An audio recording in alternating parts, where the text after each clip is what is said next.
दोस्तों नमस्कार, ये है मार्गदर्शन फॉर सिविल सर्विसेज। मैं अनुराग चौधरी। दोस्तों, भारतीय इतिहास के महत्वपूर्ण प्रश्नों के अध्ययन के क्रम में इस वीडियो में प्रस्तुत है प्राचीन भारत के इतिहास के अंतर्गत वैदिक काल से संबंधित महत्वपूर्ण प्रश्नों का भाग 1, जो आपके आगामी परीक्षाओं जैसे TGT, PGT, LT grade, government inter college प्रवक्ता, गवर्नमेंट डिग्री कॉलेज, उच्चतर शिक्षा असिस्टेंट प्रोफेसर, केंद्रीय विद्यालय संगठन और नेट जेआरएफ के साथ विभिन्न राज्य लोक सेवा आयोगों द्वारा आयोजित परीक्षाओं के सामान्य ज्ञान और सामान्य अध्ययन के भारतीय इतिहास खंड के लिए बहुत ही उपयोगी है। तो आइए शुरू करते हैं प्राचीन भारत के इतिहास के अंतर्गत वैदिक काल से संबंधित महत्वपूर्ण प्रश्नों को। पहला प्रश्न है, निम्नलिखित में से कौन सा वैदिक लेख पहली बार पुनर्जन्म के सिद्धांत की प्रणालीगत व्याख्या देता है? ऑप्शन है छांदोग्य उपनिषद, मुंडकोपनिषद, शतपथ ब्राह्मण या बृहदारण्यक उपनिषद। तो सही उत्तर है शतपथ ब्राह्मण, ऑप्शन सी। याद रखिएगा, सबसे पहले पुनर्जन्म के सिद्धांत की प्रणालीगत व्याख्या शतपथ ब्राह्मण में वर्णित है। अगला प्रश्न है, प्राचीन भारतीय लेखों के अनुसार निम्नलिखित में से कौन सी दो नदियों के बीच की भूमि ब्रह्मवर्त कहलाती है? तो सही उत्तर है सरस्वती नदी और दृश्यवती नदी। देखिए, ऑप्शन ए आपका सही उत्तर है। दोस्तों, वैदिक और परवर्ती काल में ब्रह्मवर्त पंजाब का वह भाग था जो सरस्वती और दृश्यवती नदियों के मध्य स्थित था। ऑप्शन ए आपका सही उत्तर है। अगला प्रश्न है, तमसो मां ज्योतिर्गमय या हमें अंधकार से प्रकाश की ओर ले चलो, ये किस उपनिषद में आता है? सही उत्तर है बृहदारण्यक उपनिषद, ऑप्शन डी। याद रखिएगा, तमसो मां ज्योतिर्गमय कथन जो है ये बृहदारण्यक उपनिषद से लिया गया है। इस कथन का अर्थ है अंधकार से प्रकाश की ओर। अगला प्रश्न है, एक पुनर्विवाहित स्त्री के लिए प्रयुक्त पुनर्भू शब्द सबसे पहले किस ग्रंथ में दिखता है? ऑप्शन है ऋग्वेद, अथर्ववेद, बौधायन धर्मसूत्र या वशिष्ठ धर्मसूत्र। तो सही उत्तर अथर्ववेद में। पुनर्विवाहित स्त्री के लिए प्रयुक्त पुनर्भू शब्द का उल्लेख सबसे पहले अथर्ववेद में मिलता है। ऑप्शन बी आपका सही उत्तर है। अगले प्रश्न पर आते हैं, स्मृतिकारों ने किस विवाह को अत्यंत निषिद्ध कहा है? ऑप्शन है अनुलोम, प्रतिलोम, सहजात या सगोत्र। तो सही उत्तर सगोत्र विवाह को। दोस्तों, स्मृतिकारों ने सगोत्र या समान गोत्र, प्रवर और पिंड में विवाह करना वर्जित बताया है।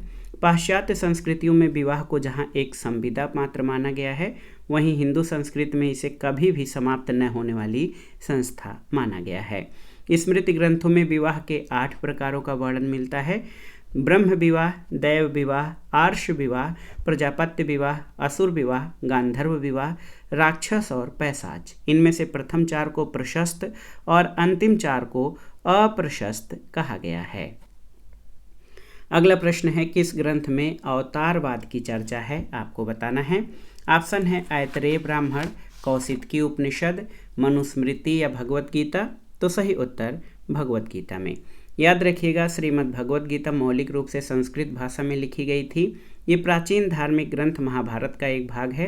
अवतारवाद संबंधी विस्तृत चर्चा इसी ग्रंथ में की गई है, जिसमें कृष्ण ने अर्जुन को समझाते हुए कहा है कि यदा यदा ही धर्मस्य ग्लानिर्भवति भारत, अभ्युत्थानम धर्मस्य तदात्मानं सृजाम्यहम्।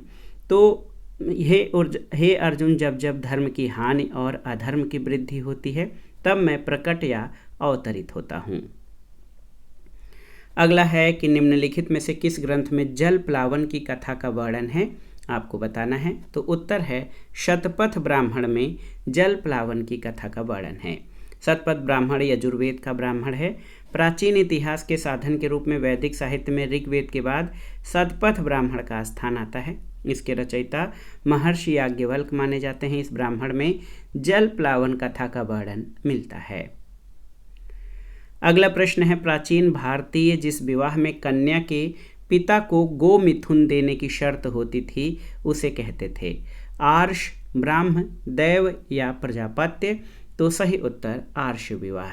प्राचीन भारतीय विवाह परंपरा में आर्ष विवाह में कन्या के पिता को गो मिथुन देने की शर्त होती थी। विवाह के दो प्रकार हैं मूल रूप से, प्रशस्त और अप्रशस्त। प्रशस्त विवाह में ब्रह्म विवाह, दैव विवाह, आर्ष विवाह और प्रजापत्य विवाह हैं, जबकि अप्रशस्त में असुर, गंधर्व, राक्षस और पैशाच विवाह हैं। ब्रह्म विवाह में लड़की का पिता वेदज्ञ और शीलवान वर खोजकर कुछ उपहारों के साथ अपनी लड़की का विवाह करता था। दैव विवाह में जो पुरोहित दोष रहित यज्ञ संपादित कर देता है, उसी से कन्या का पिता अपनी पुत्री का विवाह कर देता है। प्रजापत्य विवाह लगभग ब्रह्म विवाह जैसा ही है। प्रजापत्य विवाह में पिता ये कहते हुए कन्यादान करता था कि जाओ दोनों मिलकर धार्मिक कृत्यों का निर्वहन करो। अगला प्रश्न है, निम्नलिखित में से किसे सर्वाधिक आदर्श विवाह माना गया है, आपको बताना है। ऑप्शन है दैव विवाह, ब्रह्म विवाह, आर्ष विवाह या प्रजापत्य विवाह। तो सही उत्तर ब्रह्म विवाह को। ब्रह्म को सर्वाधिक आदर्श विवाह माना गया है। इसमें पिता सावधानी पूर्वक वेदज्ञ और शीलवान वर का चयन करने के बाद उसे घर बुलाता था, उसकी पूजा करके वस्त्राभूषणों से सुसज्जित कन्या को उसे प्रदान करता था। अगला प्रश्न है, सूची 1 की संहिताओं को सूची 2 के ब्राह्मणों से सुमेलित कीजिए और नीचे दिए गए कूट से सही उत्तर का चयन करिए। इसमें आप देख सकते हैं ऋग्वेद का कौशितकी ब्राह्मण हो जाएगा, यजुर्वेद का तैत्तिरीय ब्राह्मण, सामवेद का पंचविश ब्राह्मण या तांड्य ब्राह्मण हो जाएगा और अथर्ववेद का गोपथ ब्राह्मण। तो 2, 1, 4, 3 यहाँ पर मिलान करते हैं, 2, 1, 4, 3 ऑप्शन सी आपका सही सुमेलन हो जाएगा। तो याद रखिएगा, ऋग्वेद का कौशितकी ब्राह्मण, यजुर्वेद का तैत्तिरीय ब्राह्मण, सामवेद का पंचविश या तांड्य ब्राह्मण और अथर्ववेद का गोपथ ब्राह्मण आपका सही मिलान है। अगला प्रश्न है, निम्नलिखित में से किसका संदर्भ फल, जलावन, लकड़ी, फूलों आदि की समय समय पर की जाती रही आपूर्ति से है, जिसे राजा को देने के लिए ग्रामीण बाध्य थे। भाग, भोग, बल या हिरण्य। तो सही उत्तर है भोग, ऑप्शन बी। उत्तर वैदिक ग्रंथों से पता चलता है कि राजा अपने सामान्य कुलजनों या अन्य जनों से जो विष कहलाते थे स्वेच्छा से दी गई भेंट प्राप्त करता था, जो भोग यानी चढ़ावा कहलाती थी, लेकिन राजा ने भेंट प्राप्त करने की प्रथा को अपना अधिकार बना लिया। अगला प्रश्न है, वैदिकोत्तर समाज के बारे में कौन सा कथन सत्य नहीं है, आपको बताना है। मासिक धर्म वाली किसी पत्नी या महिला को यज्ञ में भाग लेने की मान्यता नहीं थी, सही है। यज्ञों में श्रोता के बतौर एक पत्नी ही स्वतंत्र रूप से भाग ले सकती थी, गलत है। कुछ ग्रंथों के अनुसार यज्ञों में पत्नी की अनुपस्थिति में उसके स्थान पर सोने या घास का कोई पुतला प्रयुक्त किया जा सकता था, सही है। और केवल विवाहित व्यक्ति ही अपनी वैध पत्नी के साथ किसी यज्ञ में यजमान बन सकता था, सही है। तो ऑप्शन बी आपका सही नहीं है। दोस्तों, यज्ञ के समय स्त्रियों को श्रोता के रूप में एक साथ कई पत्नियों को स्वतंत्र रूप से भाग लेने का अधिकार था। मैत्रायणी संहिता में मनु की 10 पत्नियों का उल्लेख हुआ है जो यज्ञ के श्रोता के रूप में भाग ले सकती थीं। अगला प्रश्न है, प्राचीन भारतीय व्यवस्था में किस विवाह को अनैतिक माना गया है, आपको बताना है। ऑप्शन है, देखिए, दैव विवाह, असुर विवाह, आर्ष विवाह या प्रजापत्य विवाह। तो सही उत्तर है असुर विवाह, ऑप्शन बी। बहुत ही महत्वपूर्ण प्रश्न है, प्राचीन भारतीय व्यवस्था में असुर विवाह को अनैतिक माना गया है। स्मृतिकारों ने इसकी निंदा की है। एक प्रकार से ये कन्या की बिक्री थी। मनुस्मृति के अनुसार जहां वर कन्या के संबंधियों को अथवा स्वयं कन्या को धन देकर स्वेच्छा से उसे ग्रहण करता है, वो असुर विवाह होता है। अल्टेकर के अनुसार प्राचीन असीरियन समाज में कन्याओं की बिक्री प्रथा प्रचलित थी और उसी के प्रभाव से भारतीय समाज में इसका प्रचलन हुआ होगा। अगला प्रश्न है, निम्नलिखित में से कौन सा ग्रंथ पुरुष मेध यज्ञ के समय बलि पीड़ितों की सूची में शिल्प और व्यवसायों की एक लंबी तालिका प्रस्तुत करता है। ऑप्शन है वाजस्नेयी संहिता, अथर्ववेद, शतपथ ब्राह्मण या तैत्तिरीय आरण्यक। तो सही उत्तर है वाजस्नेयी संहिता, ऑप्शन ए। यजुर्वेद के 2 भाग हैं, कृष्ण यजुर्वेद और शुक्ल यजुर्वेद। शुक्ल यजुर्वेद की संहिताओं को वाजस्नेय भी कहा गया है। इसमें पुरुष मेध यज्ञ के समय बलि पीड़ितों की सूची दी गई है, जिसमें शिल्प और व्यवसायों का उल्लेख किया गया है। अगला प्रश्न है, तैत्तिरीय संहिता में उल्लिखित कुसीद शब्द किसके लिए प्रयुक्त होता था, आपको बताना है। तो सही उत्तर है ऋण के लिए, ऑप्शन ए। देखिए, बहुत ही महत्वपूर्ण प्रश्न है आपका। तैत्तिरीय संहिता में ऋण के लिए कुसीद और शतपथ ब्राह्मण में उधार देने वाले के लिए कुसीदिन शब्द मिलता है। तैत्तिरीय ब्राह्मण में 3 ऋण और 5 महायज्ञों का उल्लेख मिलता है। तैत्तिरीय उपनिषद में सदा सत्य बोलो, खूब अन्न उपजाओ, अतिथि देवो भव आदि वाक्यों का उल्लेख मिलता है। अगले प्रश्न पर आते हैं। वाजस्नेय निम्नलिखित में से किस वेद से संबंधित है? ऋग्वेद, सामवेद, यजुर्वेद या अथर्ववेद? तो सही उत्तर यजुर्वेद, ऑप्शन सी। वाजस्नेय का संबंध यजुर्वेद से है। शुक्ल यजुर्वेद की संहिताओं को वाजस्नेय कहा गया है। यजुर्वेद में स्रोत और कर्मकांड का वर्णन है। ये वेद गद्य और पद्य दोनों में है। यजुर्वेद के कर्मकांडों को संपन्न कराने वाले पुरोहित को अर्धव्य कहा जाता था। कृष्ण यजुर्वेद और शुक्ल यजुर्वेद इसकी 2 शाखाएं हैं। शतपथ ब्राह्मण शुक्ल यजुर्वेद का ब्राह्मण ग्रंथ है और ऋग्वेद, यजुर्वेद और सामवेद को वेद त्रयी कहा जाता है।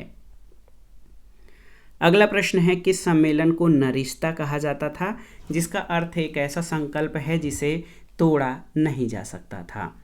ऑप्शन है विधाता, गण, समिति या सभा। तो सही उत्तर सभा, ऑप्शन डी। याद रखिएगा, सभा, समिति, विदथ और गण वैदिक काल की प्रशासन संस्थाएं थी। सभा को नरिस्ता कहा जाता था, जिसका अर्थ एक ऐसा संकल्प है जिसे तोड़ा नहीं जा सकता। सभा को किलवत अस्पद भी कहा गया है, जिसका अर्थ है पाप का विमोचन करने वाली। सभा कुलीन वर्गों की संस्था थी, ये कुछ न्यायिक कार्य भी करती थी। समिति साधारण लोगों की संस्था थी और इसके अध्यक्ष को ईशान कहा गया। महत्वपूर्ण कार्य राजा का चुनाव करना था। विदथ को विशिष्ट संस्था के रूप में माना गया है, जिसमें वृद्धों और विद्वानों की सहभागिता होती थी। और गण के विषय में कुछ अस्पष्ट नहीं है। अगला प्रश्न है, निम्नलिखित में से वैदिक साहित्य में कौन सा शामिल नहीं है? देखिए, संहिताएं, स्मृतियां, आरण्यक और उपनिषद। तो सही उत्तर स्मृतियां। वैदिक साहित्य को श्रुति कहा जाता है। श्रुति का शाब्दिक अर्थ सुना हुआ। संहिताएं, आरण्यक, उपनिषद और ब्राह्मण ग्रंथ वैदिक साहित्य में शामिल हैं, जबकि स्मृतियों की रचना सूत्र काल में हुई थी। तो स्मृतियां वैदिक साहित्य में शामिल नहीं हैं। ऑप्शन बी आपका सही उत्तर है। अगला प्रश्न है, श्रौत सूत्र का संबंध किससे माना जाता है? आपको बताना है। गृह संस्कार से, यज्ञ से, हवन कुंड से या धर्म से? तो सही उत्तर यज्ञ से। श्रौत सूत्र में यज्ञ विधि विधानों की विस्तार से चर्चा है, इस प्रकार ये यज्ञ से संबंधित माना जाता है। श्रौत सूत्र नितांत कर्मकांडी होने के कारण ऐतिहासिक दृष्टि से महत्वपूर्ण नहीं है। गृह्य सूत्र गृह कर्मकांडों और यज्ञों जिसका अनुष्ठान गृहस्थ के लिए आवश्यक था, इसका विवरण प्रस्तुत करते हैं। धर्म सूत्र में राजनीति, विधि और व्यवहार से संबंधित विषयों का प्रतिपादन किया गया है और सूत्रों में गौतम धर्म सूत्र सबसे प्राचीन माना गया है। अगला प्रश्न है, निम्नलिखित में से कौन वेदांग का हिस्सा नहीं है? आपको बताना है। ज्योतिष, कल्प, निरुक्त और आगम। तो सही उत्तर आगम जो है ये वेदांग का हिस्सा नहीं है। आगम वेदांग का हिस्सा नहीं है, ये जैन धर्म से संबंधित हैं। वेदांगों की कुल संख्या 6 है। शिक्षा, कल्प, ज्योतिष, छंद, निरुक्त और व्याकरण, ये 6 वेदांग हैं। इसमें आगम शामिल नहीं हैं।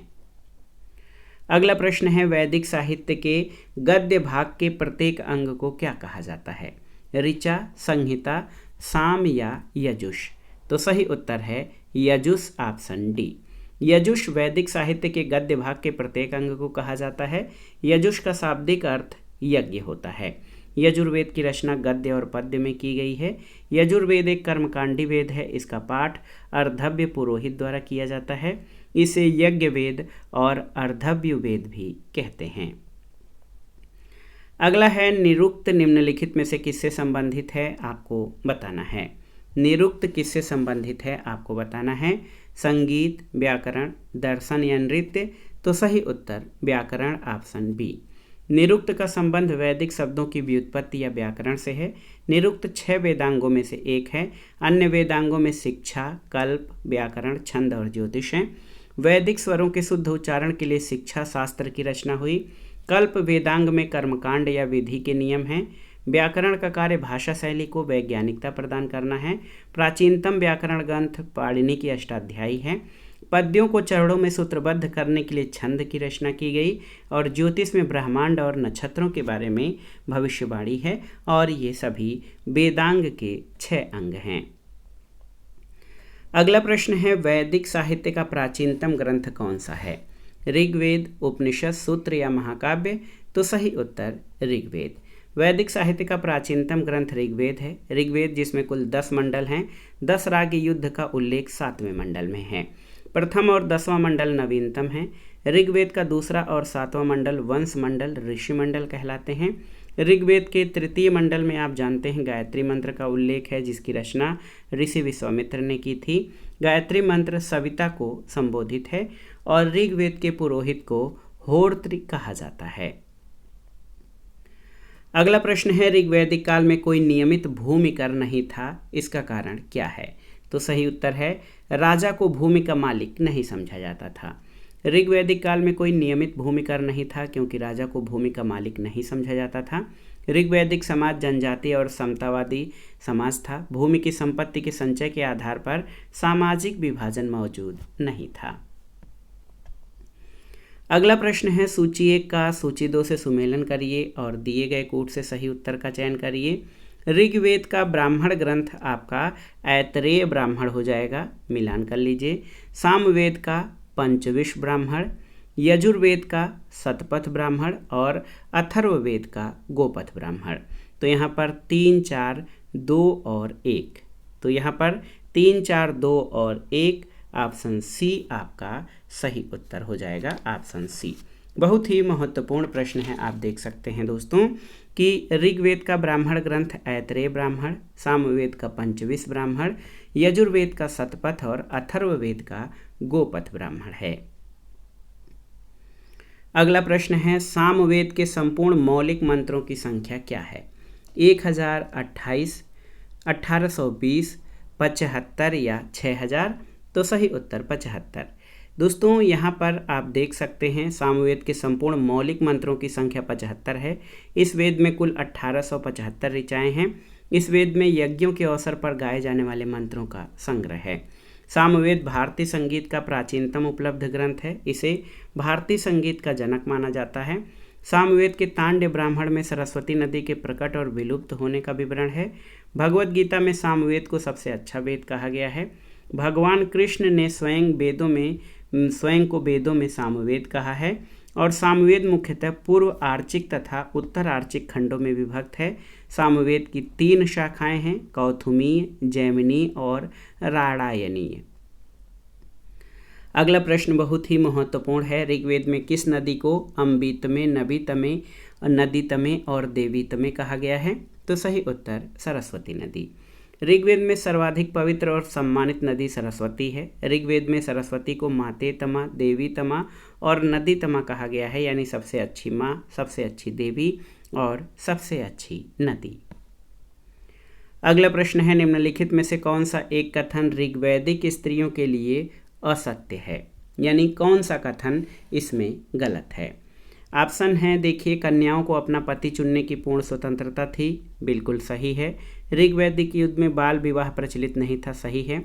ऋग्वैदिक युग में पर्दा प्रथा अस्तित्व में थी, गलत है। स्त्रियां यज्ञों और सभा समिति की बैठकों में भाग लेती थीं, सही है।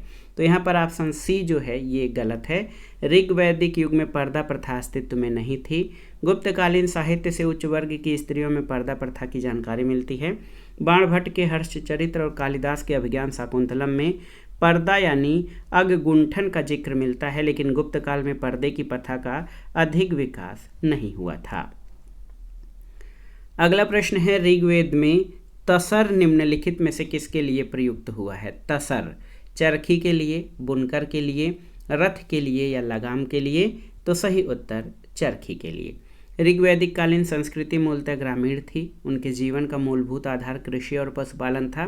कृषि योग्य भूमि क्षेत्र को उर्वरा कहा जाता था।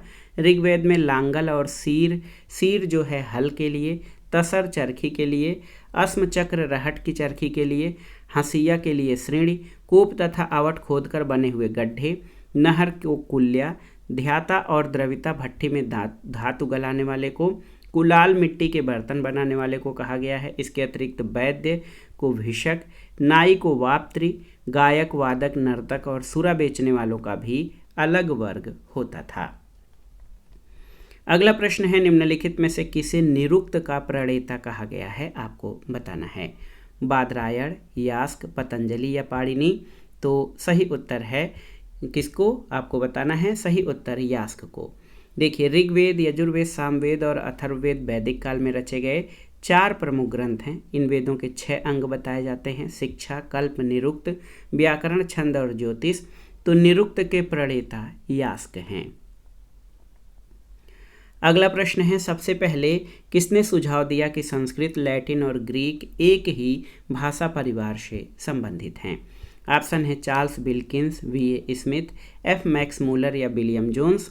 तो सही उत्तर सर विलियम जोन्स। सबसे पहले सर विलियम जोन्स ने 1786 में अपने एक व्याख्यान में सुझाव दिया कि संस्कृत, लैटिन और ग्रीक एक ही भाषा परिवार से साम्यता रखती हैं। अगला प्रश्न है, नारायण के साथ विष्णु के तादात्म्य का प्राचीनतम उल्लेख प्राप्त होता है किससे, आपको बताना है। तैत्तिरीय आरण्यक से, महाभारत से, पतंजलि के महाभाष्य से या बौधायन धर्मसूत्र से। तो सही उत्तर तैत्तिरीय आरण्यक से। तैत्तिरीय आरण्यक यजुर्वेद से संबंधित आरण्यक है और मैत्रायणी आरण्यक की तैत्तिरीय और काठक शाखाओं का एक प्रतिनिधि ब्राह्मण है, जिसे तैत्तिरीय आरण्यक कहा जाता है। सायणाचार्य के अनुसार तैत्तिरीय आरण्यक के रूप में प्रख्यात कृष्ण यजुर्वेद आरण्यक के दृष्टा ऋषि कठ हैं। तैत्तिरीयोपनिषद तैत्तिरीय आरण्यक में 10 प्रपाठक हैं, जिससे नारायणीय कठ नारायण के साथ विष्णु के तादात्म्य का प्राचीनतम उल्लेख प्राप्त होता है। अगला प्रश्न है, उत्तर वैदिक काल में पालागल का तात्पर्य किससे था, आपको बताना है। महत्वपूर्ण प्रश्न है। पालागल रथ सेना नायक, संदेशवाहक, ग्राम का मुखिया या वित्त मंत्री। तो सही उत्तर संदेशवाहक, ऑप्शन बी। उत्तर वैदिक काल में रत्नियों की सूची में सबसे अंतिम नाम पालागल का होता था, क्योंकि उनका नाम शतपथ ब्राह्मण में आया है, जो उत्तर वैदिक काल के अंत की रचना है। पालागल एक स्थान से दूसरे स्थान तक संदेश ले जाने वाले दूत या संदेशवाहक का कार्य करता था। अगला प्रश्न है दोस्तों, सप्तपदी का सही अर्थ क्या है, आपको बताना है। 7 पग चलना, 7 प्रतिज्ञा या वचन निभाना, किसी भी व्यक्ति के साथ 7 पग चलना या उपर्युक्त में से कोई नहीं। तो सप्तपदी का सही अर्थ 7 प्रतिज्ञा या वचन निभाना। सप्तपदी हिंदू विवाह से संबंधित तथ्य है। इसमें वर उत्तर दिशा में कन्या को 7 मंत्रों के द्वारा सप्त मंडलिकाओं में 7 पदों तक साथ ले जाता है। जिस विवाह में सप्तपदी होती है वो वैदिक विवाह कहलाता है। सप्तपदी के बाद कन्या को वर के वाम यानी बाएं भाग में बैठाया जाता है। अगला प्रश्न और आज के वीडियो का आखिरी प्रश्न है। सबसे पहले किस ग्रंथ में हिरण्यकार शब्द मिलता है, आपको बताना है। ऋग्वेद, सामवेद, यजुर्वेद या अथर्ववेद में। तो सही उत्तर यजुर्वेद में। सबसे पहले यजुर्वेद में हिरण्यकार शब्द मिलता है। आर्यों का प्रारंभिक जीवन अस्थायी नहीं था, इस कारण कर का बहुत महत्व नहीं था। लोग स्वेच्छा से राजा को बल या कर देते थे, लेकिन उत्तर वैदिक काल में इनका जीवन अस्थायी होने लगा और कर को नियमित किया गया। भाग, भोग, हिरण्यकार जैसे शब्द मिलते हैं। भागदुक कर संग्रह करने वाला अधिकारी होता था। तो दोस्तों ये था आज का वीडियो। प्राचीन भारत के इतिहास के अंतर्गत वैदिक काल से संबंधित महत्वपूर्ण प्रश्नों का भाग 1। ये प्रश्न आपकी आगामी विभिन्न परीक्षाओं के लिए बहुत ही उपयोगी हैं। आप इनका प्रयोग रिवीजन और तैयारी दोनों ही दृष्टिकोण से कर सकते हैं।